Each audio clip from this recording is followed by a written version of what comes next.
মন্দিরের ভিডিও প্রকাশ তৃণমূলের। এ নিয়ে রাজ্য রাজনীতিতে চাঞ্চল্য। তৃণমূলের ভিডিওর সত্যতা নিয়ে প্রশ্ন তুলেছেন হুমায়ুন কবির। কিন্তু এই ভিডিওর জন্যই হুমায়ুনের সঙ্গে জোট ভেঙে দিল মিম, অর্থাৎ ভিডিওর সত্যতা স্বীকার করে নিয়েছে মিম। ऐसा अगर माइनॉरिटी बेल्ट में आ जाए और आपका यहाँ पे मुस्लिम वोटर है पहला से मैं जो 1000 करोड़ रुपया आपको मांगते हैं ना, तो मैं 300 करोड़ रुपया में पहले से वो जो आपको बिहार में जो चुनाव नीतीश कुमार की जो फॉर्मूला में किया, जो 1,000 करके 12 महीना में एक साल में 12,000 है, वो दे दिया 10,000 करके पर फैमिली। तो आपका कहना है कि ऐसे ही आप उसको बेवकूफ बना, लेकिन उन लोग क्या इतना बेवकूफ बनेगा? जरूर बनेगा। 1,000 रुपया आप देगी तो आपको पूरा फायदा। তৃণমূলের প্রকাশ করা ভিডিও, হুমায়ুন কবির এর সত্যতা নিয়ে প্রশ্ন তুলেছেন।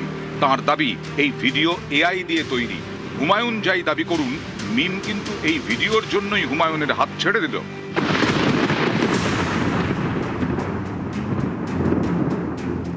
ভেঙে দিল জোট, অর্থাৎ ভিডিওর সত্যতা স্বীকার করে নিয়েছে মিম। তাদের বক্তব্য, মিম এমন কোনো মন্তব্যের সঙ্গে নিজেদের জড়াতে চায় না যেখানে মুসলিমদের আত্মসম্মান নিয়ে প্রশ্ন তোলা হয়। হুমায়ুন কবিরের দলের সঙ্গে জোট প্রত্যাহার করল মিম। পশ্চিমবঙ্গের বিধানসভা ভোটে মিম একাই লড়বে, কারো সঙ্গে জোট করে লড়বে না। ব্যারিস্টার আসাদউদ্দিন ওয়াইসি সাহেব যে সিদ্ধান্ত নিয়েছে 2026 বিধানসভা নির্বাচনে মিম বাংলায় একাই লড়বে। কালকে সোশ্যাল মিডিয়ায় একটা ভিডিও ভাইরাল হয় হুমায়ুন কবির সাহেবের। সেই ভিডিওতে হুমায়ুন কবির সাহেবকে বলতে দেখা যায়, বাংলার মুসলমানকে আমি বোকা বানাতে চাই। যারা বাংলার সংখ্যালঘু মুসলমানকে নিয়ে খেলা করতে চায়, বিজনেস করতে চায়, বাংলার মুসলমানের আবেগ নিয়ে খেলতে চায়, তাদের সঙ্গে ব্যারিস্টার আসাদউদ্দিন ওয়াইসি সাহেব নাই ক্লিয়ার করে দিয়েছে। মিমের কোনো অস্তিত্ব পশ্চিম বাংলায় আমি ব্যবহার করিনি। ওনারা যখন সিদ্ধান্ত নিয়েছে, আমি আজকে থেকে মিমকে নিয়ে কোনো কথা বলবো না, কোনো ক্ষতির আমি মানি না। কারণ আমি কারোর উপরে নির্ভর করে আমার রাজনৈতিক দল আমি ওপেন করিনি। বীরভূমে কিন্তু দেখা গেছে অন্য ছবি। রামপুরহাট বিধানসভার দিঘল গ্রামে হুমায়ুন কবিরের জনসভায় দেখা গেছে এক মিম নেতাকে। ভায়োলেশন হতেই পারে রাজনীতিতে, এআই এর যুগ, মিথ্যা অভিযোগ হতেই পারে। সরকার ভয় পেয়েছে, সেই ভয়ের এখতিয়ারের দিক থেকে সেটা তো প্রমাণিত নয়। এই জিনিসটা এখন প্রচারিত রেখেছে, তার জন্য আইন আছে। আইন অনুযায়ী যখন ওটা প্রমাণিত হবে বা মিথ্যা প্রমাণিত হবে, আমাদের সুপ্রিম লিডার তিনি তখন আবার সেইভাবে বলবেন।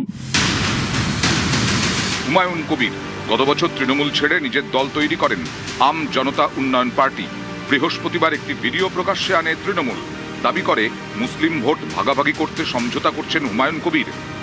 এ নিয়ে রাজ্য রাজনীতিতে চাঞ্চল্য। আমরা যারা মুসলমান সমাজের মানুষ, আমরা কি গরু ছাগল? আমরা কি বুদ্ধিহীন?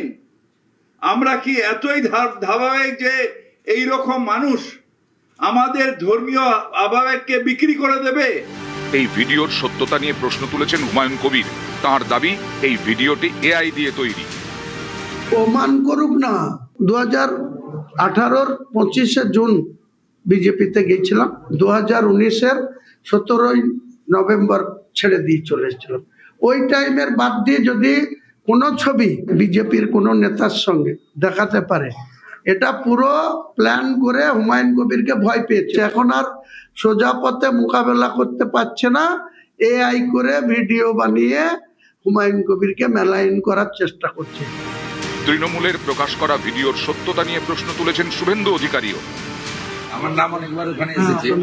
প্রথমত এটা এআই দিয়ে আইপ্যাক বানানো কিনা এটাও তো দেখতে হবে। এআই দিয়ে তো সবকিছু বানানো যায়। মধ্যপ্রদেশের মুখ্যমন্ত্রীর কথা বলা হয়েছে, একবার পিএম এর কথা বলা হয়েছে।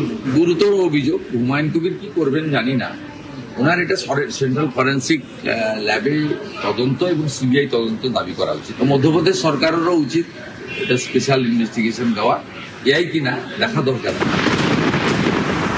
মিম আসাদউদ্দিন ওয়াইসির দল 21-এর বিধানসভা ভোটে পশ্চিমবঙ্গের 6টি আসনে প্রার্থী দেয় মিম।